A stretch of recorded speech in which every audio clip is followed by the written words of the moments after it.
શિવ પૂજાની સાચી વિધિ। શાસ્ત્ર પ્રમાણે આમ તો રોજ શિવ પૂજા કરવી જ જોઈએ, પણ રોજ શક્ય ન હોય તો શ્રાવણ માસમાં તો જરૂર શિવ પૂજા કરવી જોઈએ। જે પણ પુરુષે શ્રાવણ માસમાં શિવ પૂજા કરવી હોય તે પુરુષે શાસ્ત્રોક્ત વિધિથી જ શિવ પૂજા કરવી જોઈએ। શ્રાવણ માસમાં શિવ પૂજાનો સંકલ્પ કરવો।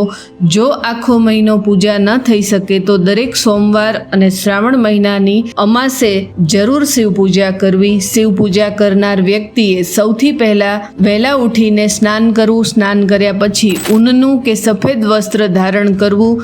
રંગેલું વસ્ત્ર પણ પહેરી શકાય છે। ધોતી અને એના ઉપર જેને ઉપવસ્ત્ર કહે છે તે જરૂર પહેરવું। શિવ પૂજન કરનાર પુરુષે કપાળે, હૃદયમાં અને બંને ખંભા ઉપર ભસ્મનું ત્રિપુંડ ધારણ કરીને જ મહાદેવજીની પૂજા કરવી। શિવ પૂજા કરનાર વ્યક્તિએ મનમાંથી બધા જ દોષોને કાઢી નાખીને જ શિવાલયમાં પ્રવેશ કરવો। પ્રવેશ કરીને સૌ પ્રથમ ભગવાન શિવને સાચા મનથી પ્રણામ કરીને પછી ગર્ભગૃહમાં પ્રવેશ કરવો।